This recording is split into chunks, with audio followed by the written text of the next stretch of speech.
cold as all Sam Lloyd could feel when he stepped out of his broken down car into the edge of one of the many farms in this part of nowhere.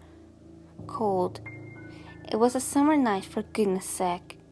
Sam had been driving home from a wild party when his car broke down. His house was in another town, a few miles from the party. The party had been in quite literally the middle of nowhere, but it was fun. Between the site of the party and the town was extensive farmland. Before his car broke down, Sam was cruising along, music blasting from his car radio, and the heat jacked up to high. It was freezing outside, and it was night. But then, unfortunately, just as he was passing a corn farm, the upper right wheel got stuck in place. Sam, cursing, brought his car to the side of the road and sighed. Sam had waited a few hours, but no cars had passed. Quite usual, because again, he was in the middle of nowhere, so he decided he would help himself. He spied a farmhouse in the middle of the cornfield, with a barn bordering it. Crickets chirped as he slid into the corn. He had no idea where he was. The corn was taller than him, and the leaves were starting to give him small cuts. They hurt, a lot. Twice he thought he heard rustling behind him, but reasoned that it must have been a rodent. This lasted a while, until he wandered into a tiny clearing. In the middle of it was a scarecrow. Something about the scarecrow unnerved Sam, but he couldn't place it. The scarecrow just looked strange.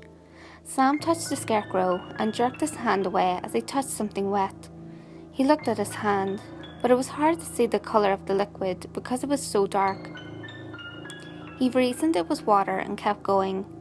Eventually, he came up into a large clearing with the farmhouse in the middle. The barn lay off to the right. He tried the door of the farmhouse. Locked. He peered in the window, but couldn't make anything out. It was dark inside the farmhouse. Sam called for the residents, but no one answered. He thought that maybe they had gone somewhere, but he saw a beat-up Ford pickup sitting in the middle of the driveway. Then he thought that maybe they had another car. He peered into the window again, but saw nothing. A wet drop hit his shoulder, and it started storming. Suddenly, lightning flashed, and Sam could see the interior of the house for a split second. He saw everything. The blood on the floor, the broken farming tool next to the stairs, the mutilated bodies piled in the corner, the bloody footprints leading across the floor to the front door. Sam turned away, vomited, and staggered into the corn. Sam went back into the corn. Again, he heard rustling and turned round, but nothing was there. Finally, after walking around and getting small cuts from the corn every few seconds, he came back into the small clearing with the scarecrow. Only, something was different. The scarecrow was stuck in a different pose than when he had last seen it. Also, the moon had appeared out of the cloud that had covered it, so he could see the face. There was a black bag covering his head. From the bag leaked blood.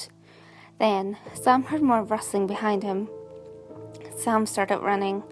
3 days later, the police discovered Sam Lloyd's body. The body was nailed to a wooden pole in the middle of a small clearing in one of the local farms. Examination showed that Sam had been brutally murdered with a hacksaw. A bag was put over his face, and he was nailed to a pole. One of the officers compared the way the body was set up to a scarecrow. Searches of the farm led to finding more decomposing bodies in the farmhouse. The bodies were later found to be those of several drivers who went missing on that same road, along with the farm's original owner. The murderer has never been found.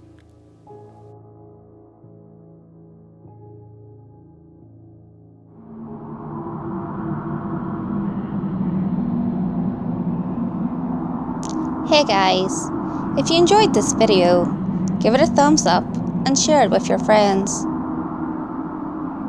You can also leave a comment below. All feedback, good or otherwise, is always appreciated. If you have any creepy stories of your own, or of any topics that you would like me to cover, feel free to send them in via any of my social media. You can find all links to my social media in the description below. Until next time guys, make sure you lock your doors stay safe, and I'll see you next video.